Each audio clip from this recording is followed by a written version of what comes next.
네, 그래서 이제 다음 강의로 넘어가겠습니다.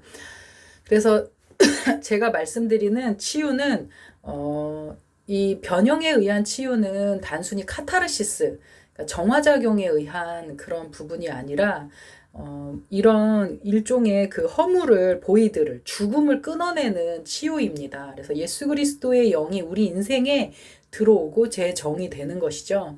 그러니까 그 심리학에서의 말하는 그 치유는 우리가 계속 적응을 하면서 이제 소위 오리엔티드 된 그런 것으로 우리가 계속 적응되어져 가는 그런 과정이라면 아까 이제 제가 말씀드렸던 영원히 떠나지 않은 예수 그리스도가 우리의 삶에 재정의 하는 거죠. 저희들의 존재를, 저희들의 영혼을, 저희들의 모든 그런 시간들을 다시 재정의해서 소위 재정이라는 말은 쉽게 표현하면 다시 태어난다라는 말로 표현하면 더 좋을 것 같습니다.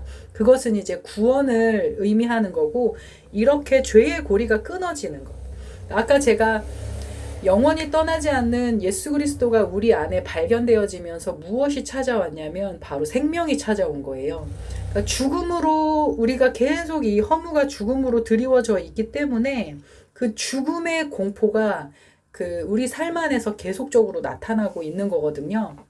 그런데 그 죽음의 공포가 예수 그리스도의 은혜로 끊어짐으로 인해서 그냥 단순히 카타르시스 같은 정화작용이 아니라 그 온전한 그냥 아예 존재가 제정이 되고 생명 자체가 그 어머니의 젖병에 의해서 얻어지는 생명이 아니라 하나님의 말씀의 공급에 의해서 얻어지는 생명인 거죠. 그래서 우리가 사람이 떡으로만 사는 것이 아니라 하나님의 입에서 나오는 말씀으로 산다라는 그 말씀처럼 우리의 존재가 이제는 이 세상의 어떤 물질과 어떤 부동산이나 어떤 재테크를 통해서 우리가 살아가는 존재가 아니라 바로 하나님의 말씀을 통해서 우리가 하나님과 나의 그 개별화의 과정을 통해서 하나님이 주시는 그 양식을 가지고 살아가는 존재가 되어진다라는 것을 말씀을 드리고 싶었습니다.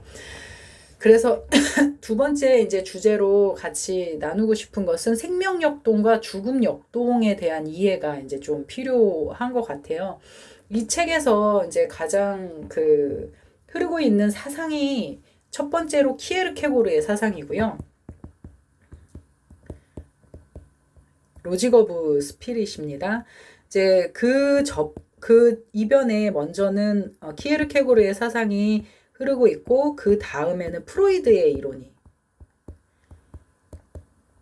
흐르고 있고요. 그리고 세 번째는 융의 이론이 가장 이제 중요한 이론으로 자리를 잡고 있어요. 그래서 아까 이제 키에르케고르의 사상을 제가 말씀을 드렸고 이제는 프로이드의 이론을 이제 말씀을 드려야 해서 이제 두 번째 주제로 잡게 되었습니다. 이제 죄송합니다. 우리가 알고 있는 프로이드는 그 정신분석에서 이제 이야기를 하고 있고 인간의 이제 그 구조는 정신 구조는 이드와 에고와 D입니다. 이드와 에고와 슈퍼에고로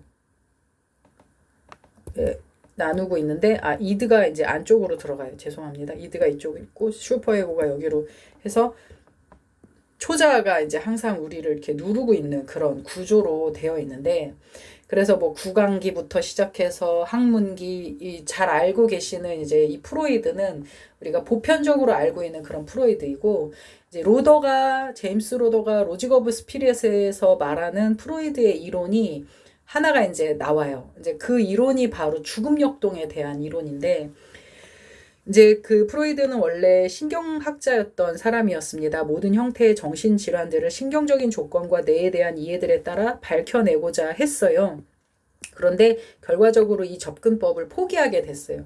실제로 이 방법은 오늘날에도 좀 되게 어려운 상황입니다. 왜냐하면 우리가 그 뇌에서 나오는 호르몬에 의해서 이제 도파민에 의해서 이제 아이들이 흥분을 하고 불안을 가지고 뭐 소위 틱이 나오든가 이제 이런 원리가 있거든요. 이제 근데 그것도 가설이에요. 그러니까 도파민 가설로 인해서 이제 아이들이 그렇게 뭐 틱이나 흥분을 하게 되고 또 도파민 가설에 의해서 이제 ADHD 같은 경우에는 이제 집중을 하지 못하니까 소위 콘서타라는 약물을 주거든요.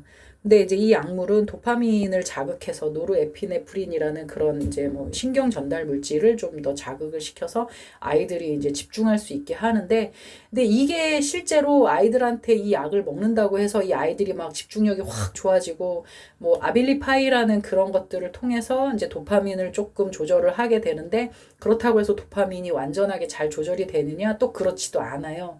그러니까 이 원리에서 가장 중요한 거는 인간의 뇌를 다 해부를 해서 그 뇌에 아까 세리브럴이라는 그 뇌의 구조가 나와 있었잖아요.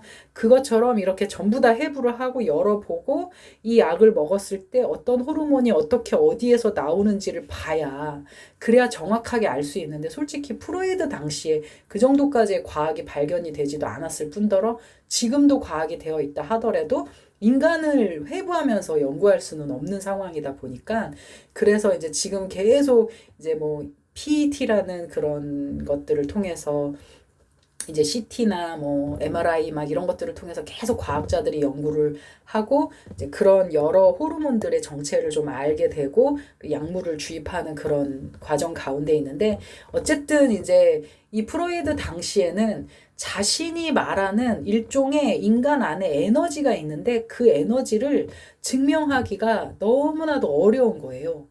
그래서 그냥 어쨌든 그렇게 그걸 포기를 하게 되고, 세상에 나온 그의 이론은 성에너지가 되어버린 거죠. 원래는 이 성에너지가 아니고 그냥 통틀어서 일컬은 Q에너지예요. 그냥 Q라는 에너지로 인간 안에는 보이지 않는, 뭐라고 설명할 수 없는 그런 에너지가 있는데, 그 에너지가 인간의 정신분열을 일으키기도 하고 신경증을 일으키기도 하고, 소위 이제 정신증과 신경증으로 나누거든요. 그래서 이런 정신증과 신경증을 일으키기도 하는 것 같다. 그래서 그걸 증명하고 싶은데 결국에 이제 프로이드는 그거를 포기를 했어요.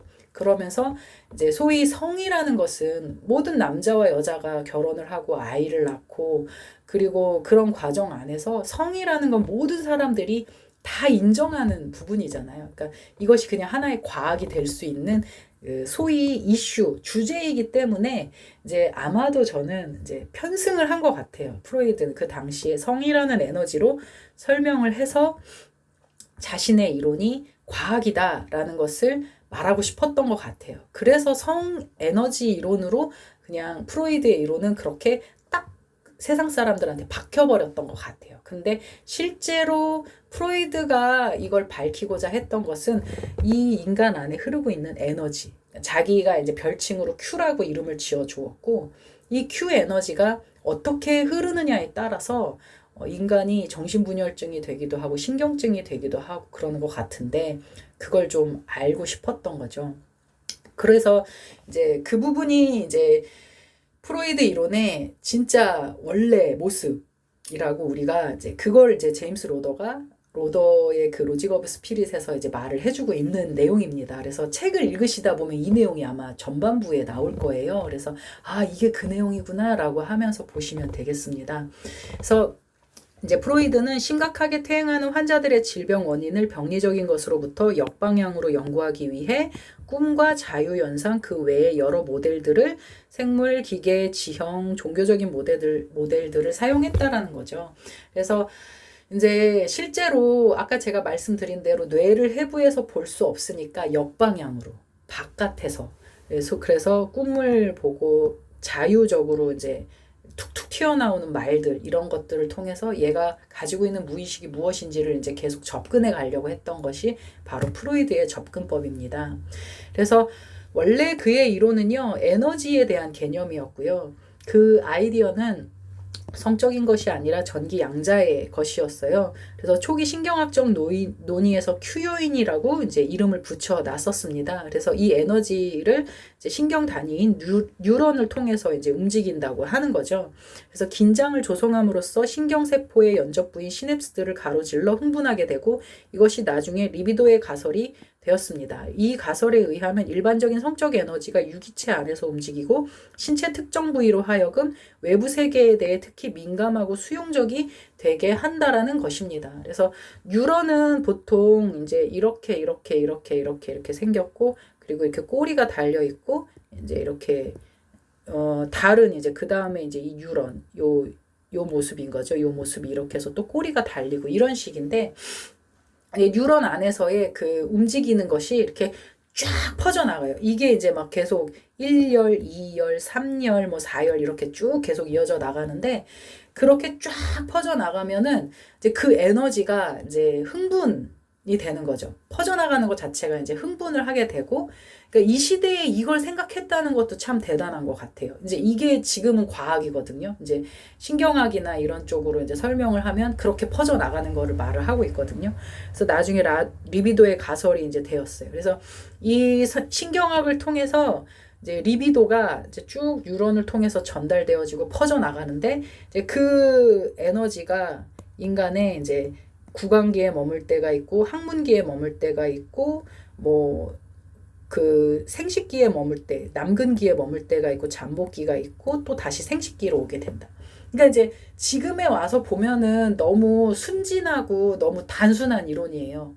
왜냐하면 뉴런 안에서 존재하는 그런 호르몬들, 뭐 소위 이제 대표적으로 도파민이라는 그런 호르몬이 이제 그냥 도파민만 있는 게 아니고요. 이제 뭐 노르에피네프린이라는 호르몬도 있고 막 별의별 호르몬이 다 있거든요. 그러니까 이제 그냥 성적 에너지로만 설명을 한 거는 너무 단순한데 근데 그 당시에 그런 에너지의 존재 자체를 이야기했다라는 것 자체가 상당히 프로이드가 엄청난 선구자인 것입니다. 근데 이제 그 안에서 이제 프로이드가 말을 하고 싶었던 그 부분은 이제 성에너지만이 아니라 그 에너지를 통틀어서 이제 오게 되는 그 생명의 역동과 죽음의 역동이라는 것을 설명을 하고 싶었는데 그 부분은 이제 강조가 안 되었던 거죠. 실제로. 그러니까 인간 안에는 이 에너지가 Q 에너지가 생명과 죽음의 에너지로 이제 나누어지게 되는데 생명을 추구하면은 결국엔 무엇을 일으키냐? 리비도가 되는 거예요. 아까 제가 이제 신경에 이렇게 확 흥분을 일으키고 리비도가 활성화되어지면은 자식을 생산하려고 하고 더 살려고 하고 더 살아가려고 하는 그런 리비도의 에너지. 그게 바로 생명의 에너지라면 죽음의 에너지는 타나토스라고 해서 죽음의 에너지로 이제 그 자살역동이 바로 이 살고자 하는 생명의 에너지가 무너졌을 때 자살을 일으키고자 하는 에너지로 바뀌게 되어진다라는 거예요. 그러니까 소위 인간 안에 있는 그런 어떤 파괴적인 행동, 아까 제가 저희 남편에게 보였던 그런 모든 것들이 다 파괴적인 에너지. 우리가 사역 안에서 볼 수 있는 많은 사람들의 어떤 파괴적인 행위나 이런 것들이 일종의 이런 죽음 역동에 의해서 나타나게 된다라는 거죠. 그런데 그래서 이 생명의 에너지를 좀 더 활성화시키고자 하는 게 바로 이제 결국에 성 이론이 되었던 거고 너희들이 생명력 있게 살아라 마치 창세기에서 생육하고 번성하고 땅에 충만하라 라는 이런 말처럼 이렇게 보이게 된다는 거죠. 프로이드도 유대인이잖아요. 어떻게 보면은 성경에 그게 있었을 거예요 아마. 그런데 여기에서 한계가 있습니다. 그러니까 프로이드의 이론과 로더가 말하고 있는 그 생명의 이론이 다른 것이 무엇이냐면요. 인간은 영원한 생명을 누리기 위해 자손에서 자손으로 계속 아들을 생산하고 아들을 생산하면서 자기 자손을 이어가면서 생명을 연장시켜요. 그런데 우리 기독교 신앙 안에서의 생명은요, 그게 아니에요. 인간의 영혼이 육체 안에서 죽음을 통해서 깨어나고 영원한 생명을 얻게 되어지는 거예요. 그러니까 이게 가장 극명한 차이이고 가장 큰 차이인데 인간이 생명을 얻으려면은 계속 그 성을 통해서 자손을 전달하고 내 생명을 다른 사람에게 그래서 막 재산도 물려주려고 하고 막 이러는데 그런데 기독교의 생명은 완전 다른 개념이라는 거죠. 인간이 영혼의 구원을 받고 영생하는 나라에 가게 되어지는 거죠. 그래서 이 부분이 이제 생명이 다르기 때문에 실제로 우리가 일반 심리학적인 차원에서 치유와 이런 사역을 하게 되면은 이 순환 구조 안에서밖에 머물 수밖에 없다는 거예요. 그런데 우리가 하나님의 생명의 구조로 치유가 일어나면은 새로운 생명을 얻게 되어지는 거고 영원한 생명을 얻게 되어진다라는 것입니다. 그래서 우리가 가지고 있는 기독교의 생명의 개념, 기독교의 치유의 개념은 완전히 다르다는 것을 이제 제가 말씀을 드리는 거고, 이제 그리고 이제 이렇게 어느 정도까지는 인간 안에서의 그 심리 상태를 이렇게 해석까지는 할 수 있어요. 그렇지만 이제 이 너머의 부분은 바로 생명, 예수 그리스도의 생명까지 가야 된다라는 것이죠. 그래서 이제 그 프로이드가 말하고 있는 죽음 역동에 대해서 이제 잠깐 이제 설명을 드렸고요. 그래서 생의 역동과 죽음 역동이 이제 프로이드는 너무 성으로만 얘기를 하고 있으니까 그걸 에릭 에릭슨이라는 사람은 8단계로 나누고 그리고 사회적인 부분하고 연합을 시켜서 생명의 역동이 우세할 때와 죽음의 역동이 우세할 때 그때를 이렇게 신뢰대 불신 뭐 이렇게 벌스스로 이렇게 나누게 되어졌다라는 거죠. 좀 더 다양해졌죠. 그리고 좀 더 많은 이야기들이 담겨지게 되었습니다. 그래서 이제 중년기로 이제 넘어오게 됩니다. 그래서 이 죽음 역동을 이제 이해를 해야 되는 이유가 뭐냐면은 제가 이제 나중에 융이론을 말해야 하기 때문에 그래서 이제 말씀을 드린 거였고요. 우리가 이제 중년기는 어디에 우리 주소를 두고 있습니까? 생산성 대 침체로 이제 단계로 두고 있어요.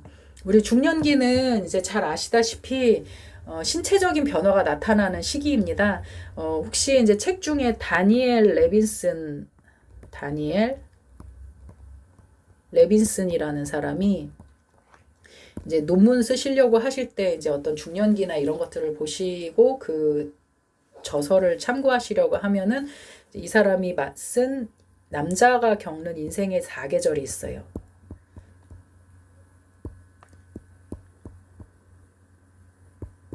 그리고 이제 여성이 겪는 인생의 4계절이라는 책도 나와 있습니다.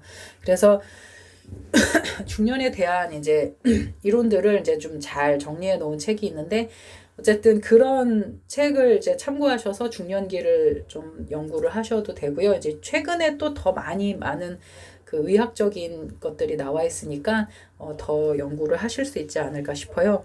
그래서 중년기는 신체의 변화가 두드러지고 이제 변화가 이제 오죠. 배가 나오고 시각과 청력은 떨어지고 상처는 다시 나타나서 고통스럽고 그러니까 인생의 중간 지점이라는 것을 이제 수학적인 자각, 우리가 보통 이제 80의 시대에는 40세의 중년기라고 이제 생각을 했다면 우리 이제 예전에 환갑잔치 했던 60의 세대는 30세가 이제 중년기라고 생각을 했죠. 요새는 이제 100세의 시대시니까 이제 50세가 이제 중년기라고 생각을 하는 거죠. 이제 중년은 좀 이렇게 어쨌든 다르지만 대체로 어른이 되어가는 그 과정 언저리에 우리가 이제 중년이라고 생각을 하는 것 같습니다. 그런데 이때가 되면 신체가 하강하는 것이 무엇인지 깨닫고 매일을 거울 속에서 육체적으로 쇠퇴와 죽어가는 증거들을 볼 수 있습니다. 이제 이런 변화들이 오는 거죠. 승진과 우울의 증후군 더 이상 올라갈 자리가 없어요. 이제 뭐 정말 이제 최고의 CEO의 자리에 가지 않으면 이제 나와야 되는 그런 시기. 아버지가 되었지만 뭐 아버지만큼은 살아가지 못한다는 자신의 어떤 한계를 발견하기도 하고 여성은 이제 갱년기와 빈둥지 증후군을 겪고 반대로 이제 요새는 이제 아이들이 떠나지를 않잖아요. 캥거루족들이 막 있다 보니까 가득 찬 둥지 증후군도 막 이제 생겨나게 되어집니다. 이렇게 이 중년기가 가지고 있는 가장 큰 의미가 무엇이냐면은 생명과 죽음이 만나는 자리예요. 그러니까 이때 중년이 되어서 우리가 철이 든다는 것은 아마도 그거 같아요. 이제 내가 지금까지는 그 생명의 역동이 충만한 삶을 살아오잖아요. 청년기까지 뭐든지 할 수 있고 미래를 생각하고 얼마나 큰 집을 살 것인가 어떻게 해서 승진을 할 것인가를 막 이제 연구해 오면서 살아오다가 어느 날 갑자기 허리가 막 안 움직여요. 막 그리고 막 고혈압이래요.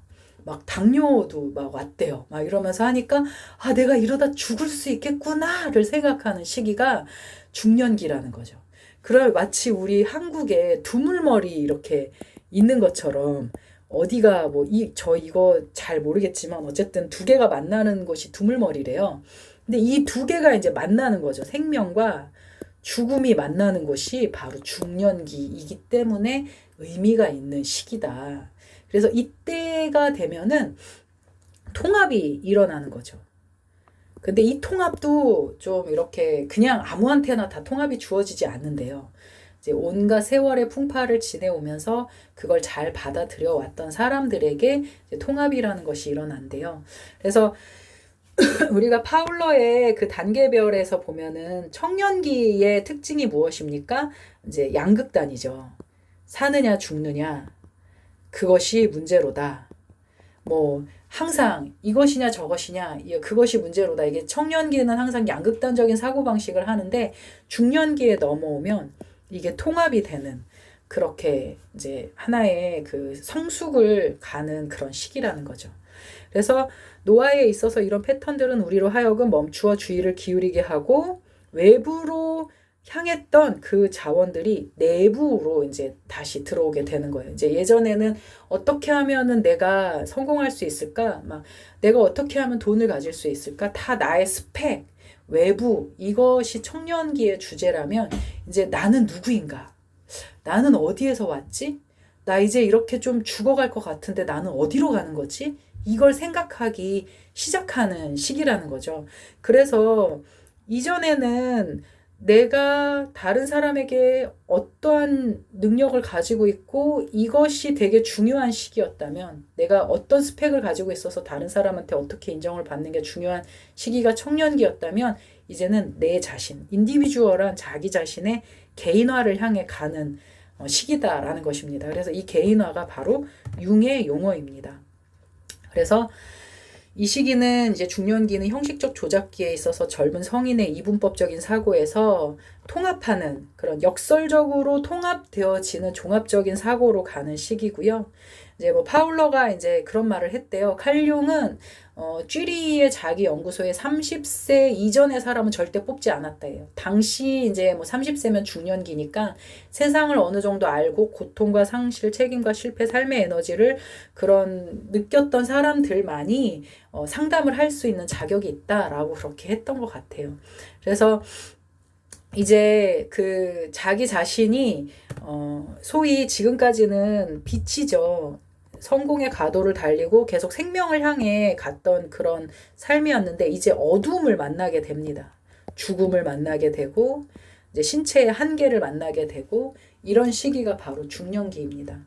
그래서 이 부정적이고 어두우면은 인간 삶에서부터 처음부터 존재했고요. 중년기에 이르러서야 현실적으로 나타나기 시작하는 거죠. 이제 원래 실제로 우리가 늙어가고 있잖아요. 아까 제가 이제 처음에 아기가 태어날 때 우리는 그 아기가 막 이제 시작하니까 좋겠다. 인생 시작이다. 막 너무 축하한다. 하면서 막 우르르 까꿍 하는데 실제로 그 아이는 나는 어떻게 살아가야 되지?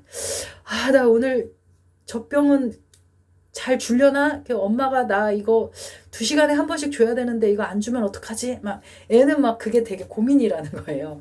그러니까 이제 아이의 삶에서는 엄청난 그 죽음의 에너지와 싸워가는 사투의 시간들이 시작되는 거예요. 그래서 영의 투쟁이다라는 그 제목을 달아놨잖아요. 제임스 로더가 그렇게 이제 시작을 하는 거죠.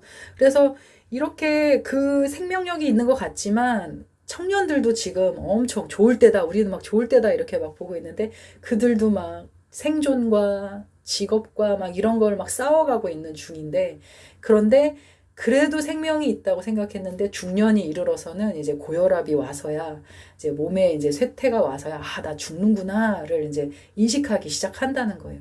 그때 이제 부정, 니게이션이라는 단어를 써요.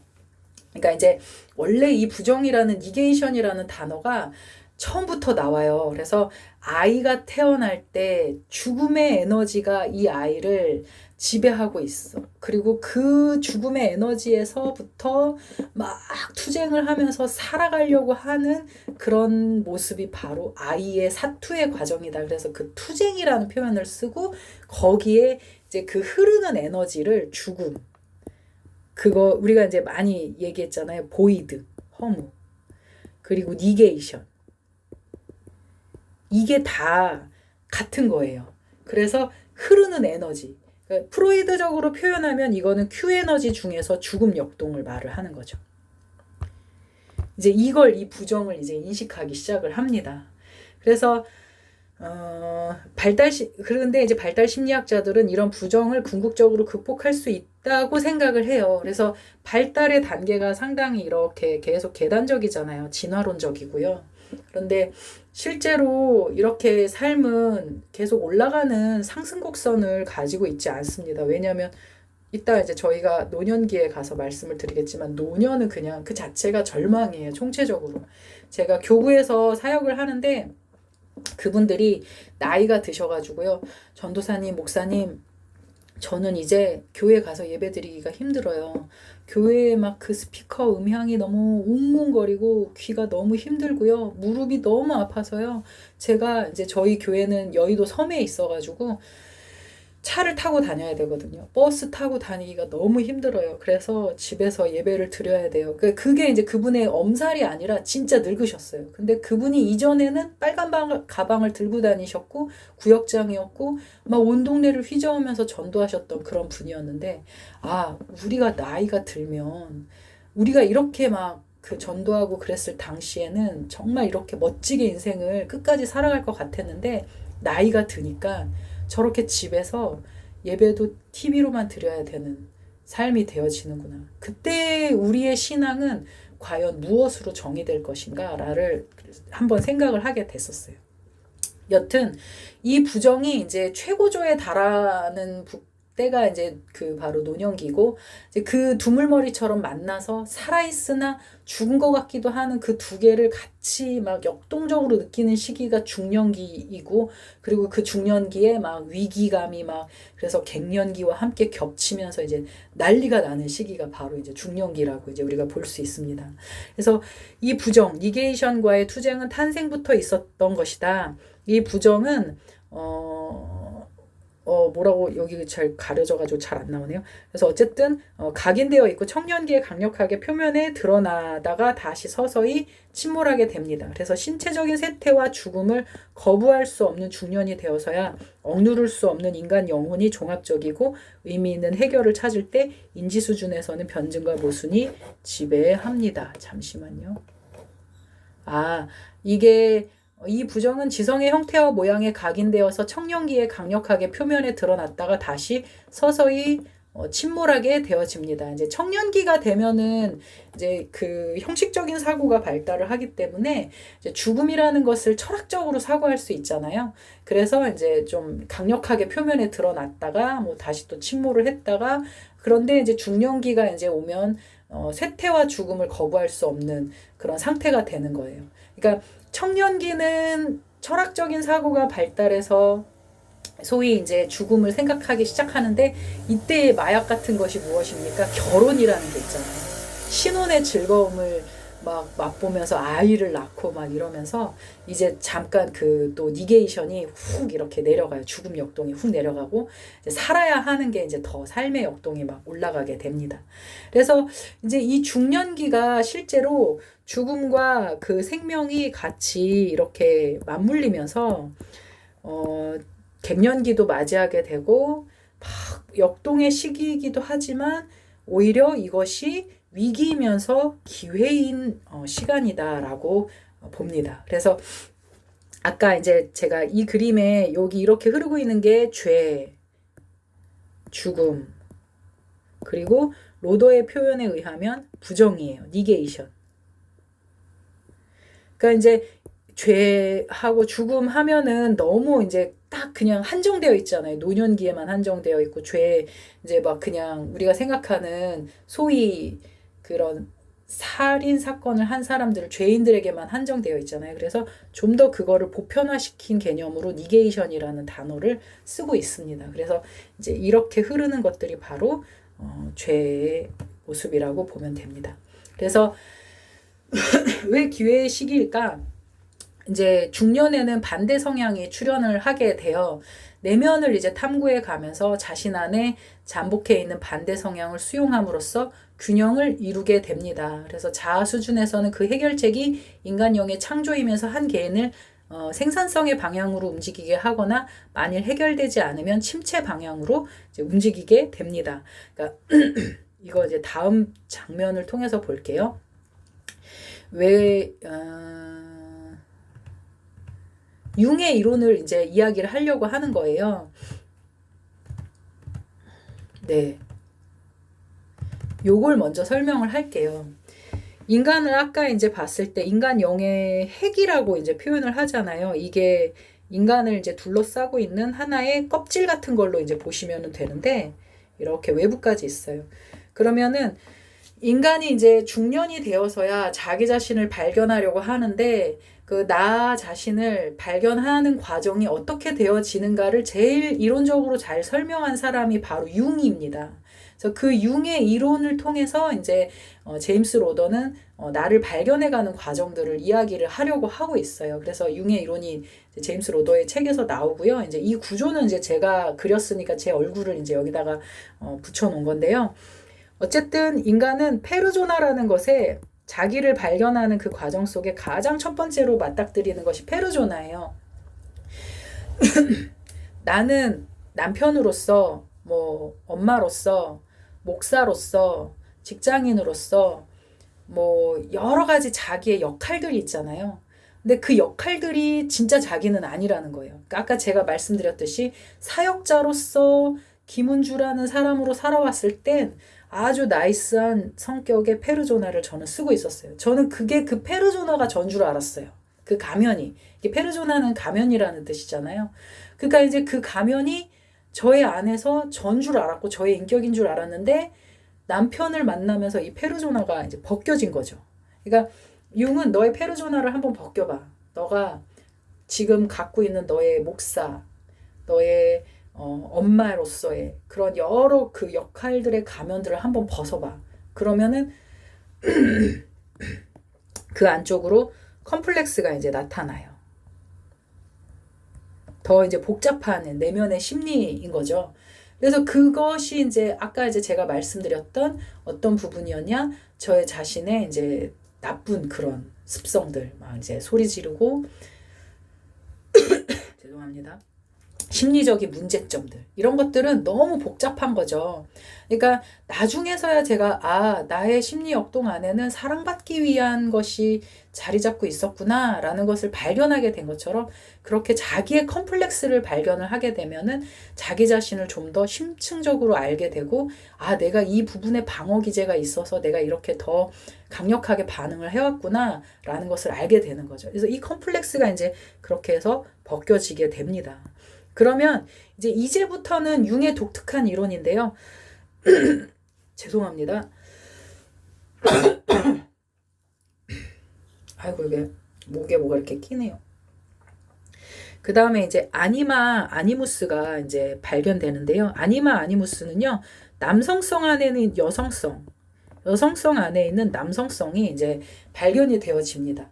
그러니까 이제 이때 당시 지금은 우리가 이제 하도 갱년기가 이제 과학적으로도 잘 밝혀져 있고 이야기를 해서 남자가 되면은 남자가 이제 중년기가 되면 여성 호르몬이 나와요.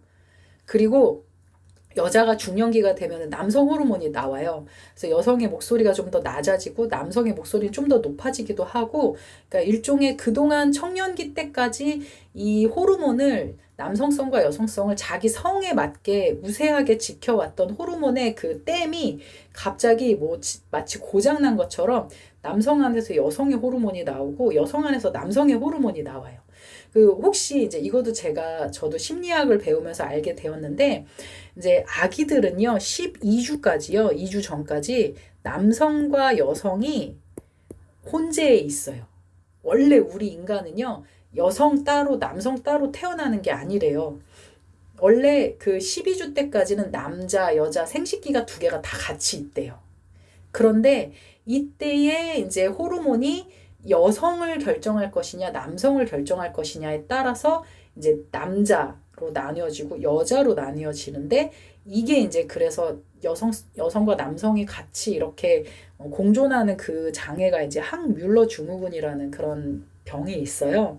그래서 이렇게 남자와 여자가 이제 호르몬에 그 강력하게 통제하는 시스템이 이제 갖춰지면서 남자의 생식기로 이제 잘 갖춰져서 남아가 출생하는 거고 여자의 생식기로 갖춰져서 여아가 출생하게 되는 건데 이제 그러면서 이제 자라게 되고 그리고 그 같이 있었던 그 호르몬들이 이제 아니마 아니무스로 나타나는 거죠. 이때 당시에 융이 왜 남자는 중년이 되면 여성성이 나타나고 여자는 중년이 되면 남성성이 나타나는가에 대해서 이제 좀 약간 뭐라 그러죠? 이렇게 그래서 이제 집단 무의식이라는 표현을 하는데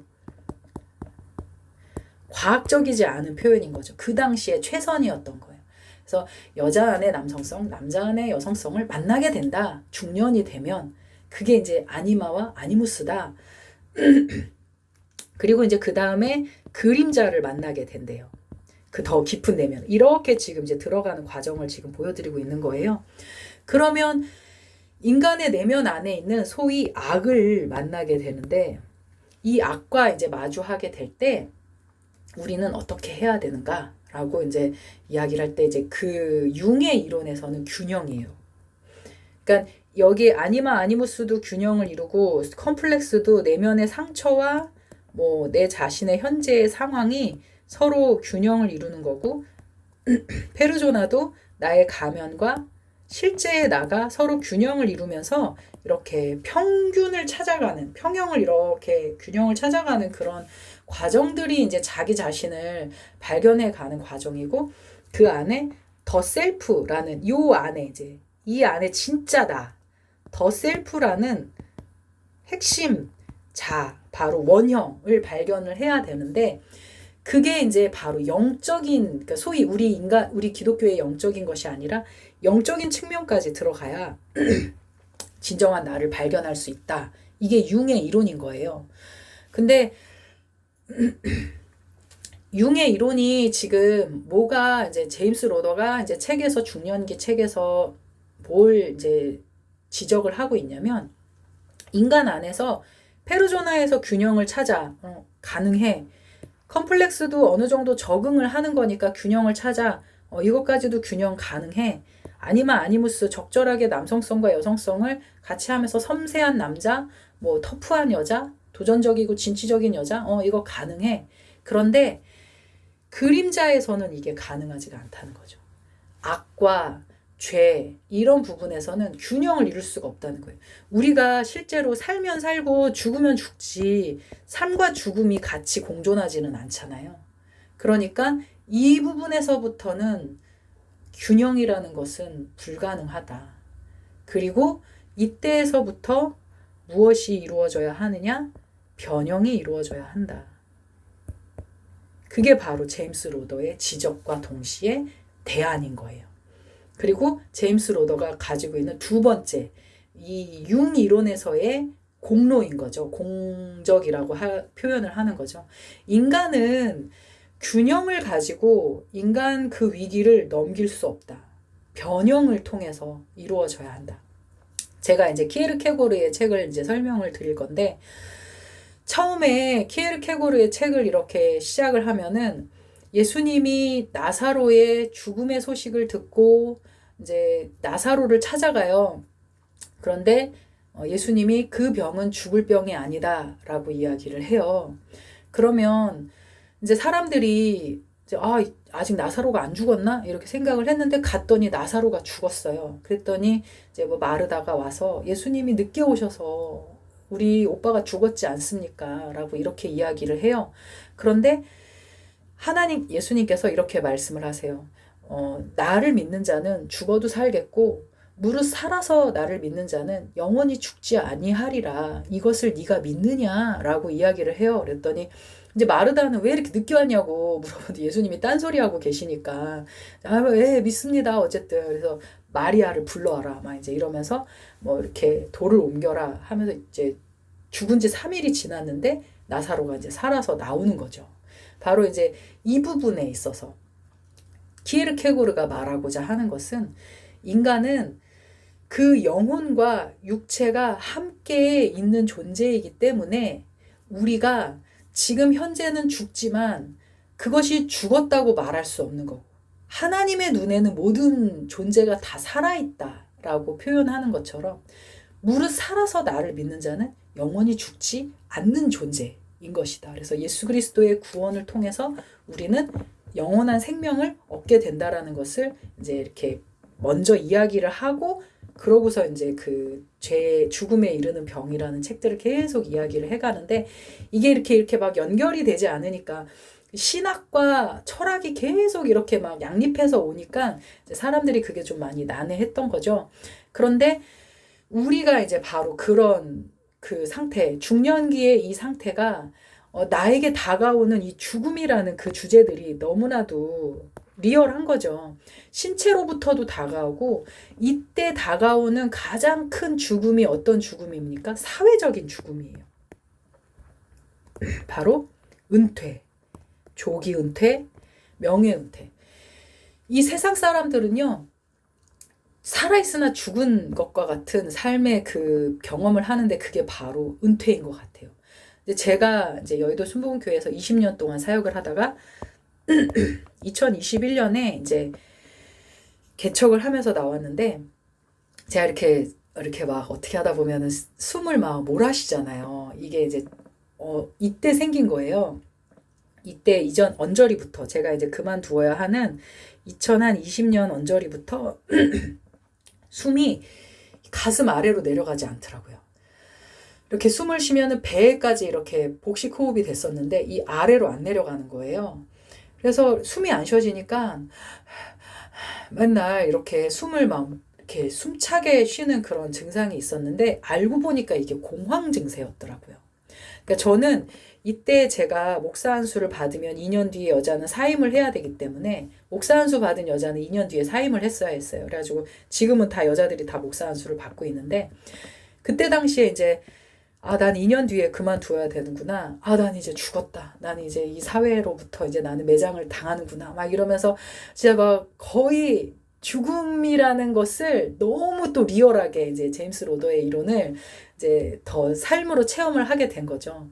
내가 일어나서 갈 자리가 없고, 나라는 존재가 이제 쓸모없고 필요 없고 경제적인 활동도 하지 못하고 막 이런 존재가 되는구나. 막 이러면서 그 안에서 막 숨도 못 쉬고 막, 그래서 이제 겨우겨우 이제 대구사이버 대학교에 이제 들어가가지고, 제가 워낙에 좋아했던, 저는 심리학을 항상 50%씩 들어왔었거든요. 그래서 전공이 다 기독교 교육학이니까 이제 심리학을 그때서야 다시 제대로 전공을 하고 임상심리사 자격증을 따고 이제 새로운 직장에 50이 다 돼서 신입 1호봉으로 이제 들어가게 됐는데, 이런 날이 올 줄은 몰랐죠. 그러니 그 죽음을, 정말 사회적인 죽음을 경험을 해본 거예요. 그런데 그때 제가 그 공황 증상 가운데에서 묵상했던 말씀이 이 병은 죽을 병이 아니니라, 이거였어요. 그러니 사람들이 이 공황장애가 딱 오면은요, 온몸이 마비가 되고 숨을 쉬지 못하고 죽을 것 같은데, 근데 이제 저희가 그때 특강이 있었어요. 공황장애 특강이 있었는데 안 죽는데요. 신기하게도 심장이 막 멈추고 숨이 안 쉬어지고 그러는데 공황장애로 인해서 안 죽는데요. 그런데 그때 그 정신과 의사 선생님께서 하신 말씀이 뭐였냐면, 이렇게 생각해 보래요. 죽으면 어때? 그렇게 생각하래요. 그래서 그때 이제 그 이런 심리치료 안에서는 공황장애가 올 때 죽으면 어때? 그렇게 생각하래요. 그런데 이제 저는 그때, 그래, 살아도 주를 위해서 살고 죽어도 주를 위해 산다면 나의 이 몸이 하나님에 의해서, 어제도 갑자기 이 왼쪽 심장 쪽이 막 찢어지게 아픈 거예요. 그래서 제가 또 이제 가만히 앉아가지고, 이게 공황증세인 거거든요. 그래서 하나님, 이제 저 만약에 죽으면 저는 이제 천국으로 가는 거니까 어쨌든 항상 저는 그 기도를 해요. 제 영혼을 하나님의 손에 의탁합니다. 라고 하면서 어쨌든 이 병은 죽을 병이 아니니라 막 이러고 있어요. 근데 그렇게 일종의 변형이 일어나는 과정이 있지 않는 이상은 계속 틈입해오는 죽음을 우리는 이길 수 있는 방법이 없다는 거예요. 그래서 실제로 우리가 이제 막 중년기, 노년기를 사역을 하실 때 그분들한테 막 꿈을 꾸십시오. 막 저희 순복음의 그런 그 신앙의 모습이 있거든요. 꿈을 꾸시라. 막 이렇게 이야기를 하면요, 이제는 노년기에 무슨 꿈을 꾸겠어요. 그런데 더 실제적인 메시지는 뭐냐면, 죽음이라는 것에 대해서 우리는 좀 더 두려운 존재, 막 막아서야 하는 존재.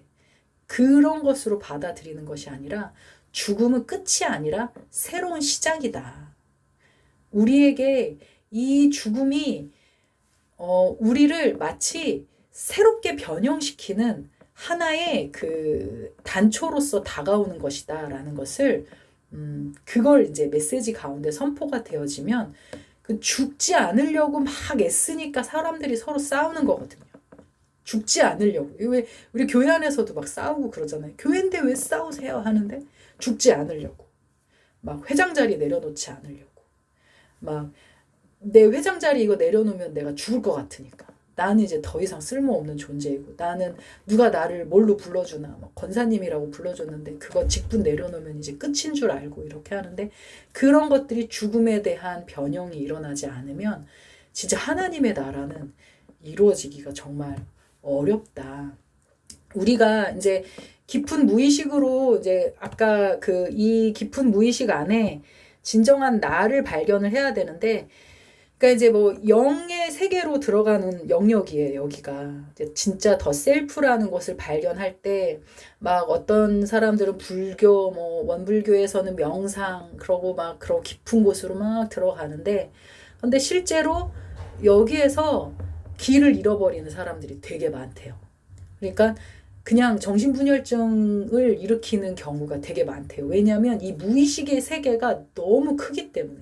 저는 그래서 그 무의식의 세계를 뭘로 표현하고 싶으냐면은 우주로 표현하고 싶어요. 여기 이제 그래비티라는 영화를 되게 인상 깊게 봤던 건데요. 그때 이 우주선에서 이렇게 이어져 있는 마치 엄마의 탯줄과 같은 이게 끊어졌을 때 우주로 그냥 확 날아가잖아요. 그 끝도 없는 우주로 날아갈 때 얼마나 인간이 그 공허, 보이드가 비어있는 상태를 말하거든요. 우주의 공동, 보이드, 비어있는 곳에 끝도 없는 발이 닿지 않는 그곳으로 계속 끊임없이 날아가는 그 모습을 우리가 상상해 볼 때 안 죽었지만 죽은 존재의 그런 모습을 우리가 볼 수 있는데 바로 인간은 이렇게 그래비티에서 이 줄이 매달려 있는 존재와 같이 예수 그리스도에게 우리는 연결되어 있어야 돼요. 그래서 예수 그리스도에게 우리가 연결되어져 있고 그것으로 변형이 일어나야 진정한 인간은 인식의 주소, 자신의 영혼의 주소, 그 안에서 변형이 일어나야 진짜 안정감이 있고 그리고 그 길을 잃고 헤매이지 않고 내가 너희를 고아와 같이 내버려두지 아니하리라는 예수님의 말씀처럼 우리의 삶에 이제 주소가 생기게 되어진다는 거죠. 노년기의 사역은 바로 이제 노년을 정말 잘 살아오신 분은 자아의 완성을 이루는 시기라고 합니다. 그런데 그렇지 않는 분들은 절망을 맞이하는 거죠. 노년기의 부정의 총체는 그냥 절망이에요. 그냥 얼굴만 봐도 절망이고요. 그리고 이제 모든 것들이 상실이 되죠. 신체적인 쇠약, 일의 상실, 독립의 상실. 제가 10분만 더 쓸게요. 예, 그래서 이거 다 끝내겠습니다. 그리고 이런 모든 것들이 상실하는 그런 시기고요. 이제 그 죽음이 이제 눈앞에 다가오는 시기입니다. 그래서 노년기 이후의 발달 단계는 예수 그리스도 안에서 계시된 지혜의 측면에서 이해될 필요가 있다. 그러니까 이제 노년기에 어떤 이제 숙모의 사례를 이야기를 하는데 이 숙모가 중환자실에서 막 의식불명의 상태에 있었는데 본인이 60cm 정도 되는 그 계단에서 예수님 있는 곳으로 가려고 하니까 이제 너 이제 올 수 없다. 너는 지금 갈 수 없다고. 사람들이 너를 자꾸 붙잡고 있다고. 그래가지고 이제 이생으로 돌아왔대요. 그래서 이제 그 숙모가 누가 나를 위해 기도했냐고. 나 여기 예수님 있는 곳으로 가고 싶었는데 이렇게 이제 이야기를 한다는 거죠. 그러니까 우리가 그 죽음이라는 것을 신앙인조차도 맞이하려고 할 때 상당히 두려움의 대상으로 생각을 하는 것은 죽음 이후는 어두, 마치 아까 보이드와 같이 끝도 없는 그 공간으로 우리가 내던져지는 것 같은 실존주의의 표현에 의하면 피투되는 존재 같은 그런 느낌 때문에 죽음을 되게 어려워하는데 실제로 이제 제임스 로더는 죽음이란 끝이 아니다.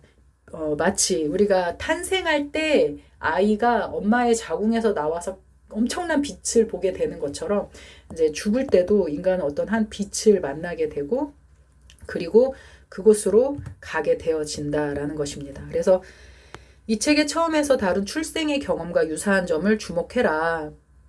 이렇게 이야기를 합니다. 그래서 케네스 링은 그의 책에서 이런 경험들이 환각적이거나 단순히 육체적인 탄생을 기억하는 것이 아니라고 하면서 이 경험은 실제적이다, 리얼이다라고 그렇게 이야기를 하고 있습니다. 그래서 젤렌스키의 책에서의 이제 죽음의 순간을 이렇게 말을 하면 둘 다 이원론적이다. 생과 사가 나누어져 있고요. 환상을 보는 사람은 위기의 장면 위에 배회하는 제한적인 상태에 있는 자신을 발견해요. 그리고 빛이 출현하고요. 다른 세계의 모습을 지적하고요. 삶을 보는 사람에게 전해지는 메시지는 영적인 지시가 필요한 것임을 상기시키고 중요한 인생의 사건을 회고하게 된대요. 그리고 낙원이 있고요. 여행에 방해받거나 정지되고 환상을 보고 오는 사람은 이 생으로 강제적으로 돌아오고요. 돌아올 때 그 사람은 육체적으로 영적으로 변하고 교훈의 목표는 영적인 실제를 묘사하거나 이론적인 호기심을 만족시키기 위해서가 아니라 변형의 수단으로 사용되기 위해 이제 의도됩니다. 그러니까 이런 죽음을 경험한 것은 이제 꼭 노년기에만 경험하는 것이 아니라 소위 이제 자살을 경험한 사람들도요. 자살을 하다가 살아 돌아온 사람들 있잖아요. 그런 사람들은 대체로 인생을 더 값지게 산대요. 죽음의 역동이 아예 이게 마치 이렇게 그 이율 배반적으로 확 바뀌게 되는데 죽음의 역동이 셌으면 센 만큼 생명의 역동이 강하대요. 그러니까 현재 우리가 만약에 막 죽고 싶고 우리가 진짜 막 살 소망이 없고 너무 힘든 상태에 있잖아요. 그러면 실제로 이 안에서 예수 그리스도를 만나면 그동안에 쌓여져 있던 그 에너지만큼 생명의 역동이 확 전환이 돼서 더 열심히 살고 더 값지게 살고 더 그 인생을 치열하게 살아간다고 합니다. 그래서 이제 이런 경험들은요, 유일한 공헌은 인간형이 할 수 있는 범위를 넘어서게 되고 인간형의 창조적인 자원은 우리가 생각해왔던 것보다 훨씬 크고 깊습니다. 그래서 우리가 이제 뭐 성경적이고 신학적인 관점에서 이러한 경험들이 어땠나라고 하면 바울의 셋째 하늘의 경험을 볼 수 있습니다. 그래서 오히려 왜 우리는 신약 성경에서 이런 경험이 한 번만 언급된 것이 왜 한 번만 언급됐을까? 더 중요한데 우리가 지금 가야 하는 인생의 목적지는 바로 이 천국인 것인데 실제로 우리의 메시지나 이런 쪽에서는 오히려 죽음이라는 것을 의식적으로 더 피하는 것 아닌가라는 그런 것을 볼 수 있습니다. 그래서 이것의 목표는 그러니까 이런 것들은 이제 적응하고자 하는 것이 아닌 변형하는 것이고요. 그리스도 안에 있는 모든 피조물이 그의 본성에 일치하도록 변화시키기 위해서 그에게 속해 있는 것입니다.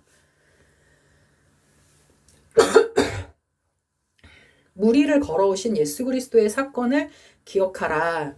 신의 출현이 실제로 위험에 처해 있는 물리적인 현실을 변화시킨 점입니다. 이것이 바로 믿는 자와 믿는 자의 세계를 형성하고 변형시키는데 그리스도의 영의 임재가 믿음을 통해 역사하는 방법입니다. 제가 여기에서 조금 시간을 좀 쓸게요. 한 3분 정도. 무리를 걸어오신 예수 그리스도의 사건을 어떻게 우리는 보통 해석을 하십니까? 이제 뭐 자유주의 계열의 신학자들은 여기에 이렇게 무슨 언덕이 있었을 것이다. 그래서 베드로가 주여 나도 주 있는 곳에 가게 하소서라고 했을 때 그래 와라 했을 때 이게 언덕이 있어가지고 여기 잠깐 서 있다가 여기 푹 빠졌을 것이다라고 이렇게 해석하는 게 맞지 않다고 이제 우리는 보는 거죠. 그런데 저도 이거를 보면서 참 이게 예수님이 본인의 어떤 능력을 보여주기 위해서 이렇게 하라고 하셨을까라고 하는데 그렇게 이제 어릴 때는 그런 생각을 했는데 제임스 로더의 그 관점에서 이 성경을 다시 해석을 하면은요 되게 큰 의미가 있어요. 여기는 영의 세계인 거예요. 영적인 존재, 영의 세계, 예수 그리스도에 계신 곳은 바로 이제 그 영역이라면 베드로가 있었던 이런 여러 제자들이 있었던 이쪽은 육의 세계인 거죠. 베드로가 나로 명하여 주 있는 곳에 가게 하소서라는 말을 하잖아요. 이 말에 정말 큰 의미가 있다고 봅니다. 왜냐하면 하나님께서 예수 그리스도를 보내셨고 나도 아버지께서 나를 보내신 것처럼 나도 너희를 보낸다. 이 세상 가운데 보낸다라는 표현을 쓰잖아요. 예수님께서. 그런 것처럼 하나님이 예수 그리스도의 그 모습이 탄생하시고 죽으시고 부활하시고 승천하시는 그 모든 장면들을 그러니까 제임스 로더가 강조하는 거예요. 이게 제가 강조하는 게 아니고 그 관점에서 이 성경을 보니까 해석이 된 거였죠.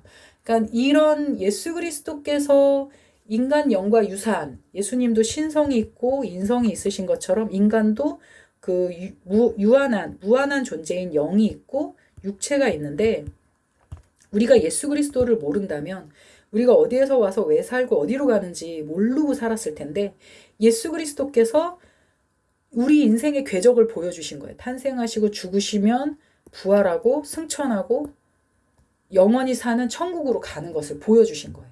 우리 인간도 그러니까 우리가 예수님은 아니에요. 하나님은 아니고 뭐 보좌 우편에 앉는 게 아니고 우리도 인간도 왔지만 이 세상에 왔지만 죽어도 부활, 영원히 부활하고 예수님이 계시는 하늘나라로 승천해서 가는 것을 그 궤적을 예수님을 통해서 보여주신 거예요. 그래서 우리의 인생에 살아가는 그 모델을 예수님이 그대로 보여주신 거예요. 그래서 베드로가 자기는 뭔 말하는지 모르잖아요. 항상 주는 그리스도시요 살아계신 하나님의 아들입니다 라고 말할 때도 뭔 말하는지도 몰랐고 자기가 지금 예수님이 영적인 존재로서 신의 하나님의 존재로서 육체로서 지금 여기 지금 현존하고 계시는 게 아니라 잠시간 하나님의 존재로서 자신을 현존하는 모습을 보여주고 있을 때 베드로가 주님 나도 주님 있는 곳으로 가게 해주십시오 라고 그렇게 말씀을 드렸을 때 와라 라고 하잖아요. 그런데 베드로가 믿음을 가지고 딱 한 발자국을 걸었더니 걸어지는 거예요. 근데 바람과 풍랑을 보니까 푹 빠지게 됐었던 거죠. 그랬더니 예수님이 하시는 말씀이 뭐였냐면 믿음이 작은 자여 왜 의심하였느냐 라고 이야기를 합니다. 바로 이렇게 메비우스의 띠처럼 영과 그 육의 세계가 연결이 되어지고 하늘의 나라와 이 땅의 나라가 연결되어지는 그 순간 바로 그 틀어지는 공간 바로 그것이 믿음이다 라는 것을 이제 보여주는 장면인 거죠. 그러니까 우리가 변형이 바로 이런 것입니다. 우리 현재의 삶을 살아가면서 중년기와 노년기의 죽음이 우리에게 다가오지만 바로 우리가 믿음으로써 이 현재의 나를 바라볼 때 죽음의 그 두려움에 함몰되는 존재가 아니라 오히려 죽음을 이기고 오히려 죽음을 지배하고 살아갈 수 있는 그런 존재가 된다라는 것입니다. 그래서 십자가에서 죽으심으로 예수 그리스도께서 어떻게 죽음에게 죽음을 주었는가 이게 이제 막 말이 너무 어렵잖아요. 근데 사단이 우리 인생에 죽음을 투척해놨어요. 선악과를 따먹게 함으로써 죽음을 투척해놨더니 예수 그리스도가 죄 없는 모습, 죄 없는 인간으로 오셔서 자기가 죽음을 그 십자가에서 죽음을 당하시고 그 죽음을 다시 사망을 향해 던져버렸어요. 그 투척했던 죽음을 다시 던져버렸다는 표현을 지금 이렇게 하고 있는 거거든요. 그래서 그가 예수 그리스도가 어떻게 죽음에게 죽음을 주었는지 묘사하기 위해 이 책에서 논의한 모든 것이 이제 적절하다. 중요한 것은 이게 잠깐만요. 중요한 것은 그가 이 세계에 우리를 적응시키는 것이 아니고 그러니까 이 현재의 세상에 적응시켜서 살게 하는 것이 아니라 창조된 질서로 우리를 새롭게 탄생하게 하고 믿음의 능력으로 그에게 적응하게 되는 것. 그리하여 육체는 그리스도의 목적을 이루는데 결정적이고요. 그러나 그것은 창조적인 영이 가리키는 방향으로 변형되고 변모되고 부활되고 영광스럽게 된 육체로 우리는 가게 되어진다라는 것입니다. 그래서 이제 정리가 이제 되는 시점이고요. 한 5분 정도면 끝날 것 같습니다. 인간 발달의 첫 장에서 로더는 질문을 해요. 인간은 어디에서 와서 왜 삶이 어디로 가는 존재인가? 인간 인생의 모델은 예수 그리스도를 통해서 우리에게 그 지도를 보여주셨어요. 그래서 세계의 인식론, 그러니까 보이는 세계와 보이지 않는 세계 간의 창조성, 그러니까 관계성, 창조주 하나님의 신앙을 말하는 책이 바로 이 책이고요. 인간 발달의 인식에 보이지 않는 육체와 영을 설명한 것이 바로 이 인간 발달의 책입니다. 그래서 그렇게 보시면 될 것 같습니다. 그래서 제가 제 책에다가 써놓은 것이 이제 그 예수 그리스도의 8가지 성품을 이제 적어놨는데, 우리가 무엇으로 우리는 치유를 하고 우리가 무엇으로 우리는 변형을 할 것인가. 그래서 우리는 어떻게 어떤 힘을 가지고 신뢰에서 불신으로 넘어가고 수치에서 자율성으로 넘어갈 수 있는가. 바로 예수 그리스도의 영원히 떠나지 않는 존재의 항상성, 그것을 우리가 믿고 신뢰로 넘어가고, 완전한 조절성. 예수 그리스도는 하나님의 뜻을, 조절이라는 것은 컨트롤한다라는 표현이잖아요. 그래서 하나님의 뜻을 완전하게 십자가로 완성을 하셨어요. 그래서 그 완성된 십자가가 우리의 중보, 전환적인 중간 대상이 되어집니다. 그러니까 이 원래 유아기, 거름하기, 오이디푸스기도 진짜 이렇게 은유가 되게 좋거든요. 그래서 그런 그 십자가를 우리가 의지해서 예수 그리스도를 가는 길을, 우리가 이제 하늘나라로 가는 길을, 십자가의 길을 이제 우리가 보면서 우리 자신을 조절해 가면서 가는 거죠. 그러니까 나는 내 자신은 온전치 않지만 예수님을 의지해서 우리가 이제 선하게 살아간다라는 것을 볼 수 있고요. 아까 존재 차이의 지각을 하는 시기라고 그랬잖아요. 그래서 초월성을 가지고 이제 예수 그리스도 신이신 존재를 우리가 영적인 갈망을 통해서 알아가게 되고, 일하는 시기니까 성실성, 그리고 이제 그 사춘기에는 자기가 누구인지를 다시 일치시키고 정체성을 형성해 가는 시기이기 때문에 존재의 일치성. 예수 그리스도는 신인과 동시에 하나님이시다라는 자기의 존재의 정체성이 분명하신 분이었잖아요. 그것을 이제 의지하는 거고, 사랑의 관계성, 완전한 사랑을 보여주신 분이고, 생명의 생산성. 그래서 이제 균형을 넘어서 변형으로 완성된 두려움 없는 생산성을 가지고 이제 중년기의 과업을 이루어가고, 예수 그리스도의 성품을 의지해서요. 그래서 영육의 통합성. 그래서 죽음 앞에서 하나님을 꿈꾸며 하나님과 대화하며 자아를 완성해가는 그런 과정을 해가지고 제가 이제 8단계를 해 놓았습니다. 이제 우리가 그 영혼이, 육체가 영혼으로 이제 우리가 변형하게 되는 것을 자연계 안에서 가장 좋은 예가, 저는 애벌레가 변형해서 나비로 가는 모습인 것 같아요.